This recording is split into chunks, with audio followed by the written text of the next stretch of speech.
ప్రాణ స్నేహితుడు. మన జీవితంలో మనల్ని మనలా చూసేది ఒక్క మన ప్రాణమిత్రుడు మాత్రమే. స్నేహితుడంటే అన్నీ మర్చిపోయేవాడు కానీ అన్నీ అందించిన నిన్ను మర్చిపోయేవాడు కాదు. రక్త సంబంధం కాదు, పేగు పంచుకున్న వాళ్ళం కాదు, చుట్టాలం కాదు, ఒక ఊరోళ్ళం కాదు, కానీ ఒకరంటే ఒకరం ప్రాణమిస్తాం.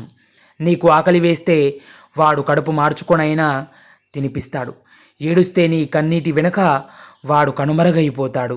నవ్వితే నీ సంతోషానికి వాడు కారణం అవుతాడు. నీకు గాయమవుతే వాడి నెత్తురు గడ్డ కడుతుంది.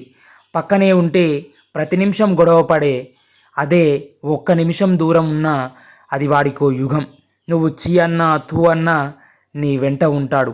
ఎందుకంటే వాడికి నువ్వు తప్ప వేరే దిక్కు లేదు అని కాదు, వాడు దూరమైతే నువ్వు ఒంటరివి అవుతావని.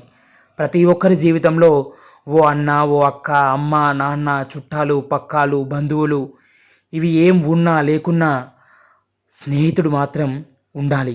చివరిగా ఓ మాట, స్నేహితుడు అంటే శ్వాసతో సమానం. ఒక్క నిమిషం దూరమైనా దేహం తులసి దాహాన్ని కోరుకుంటుంది.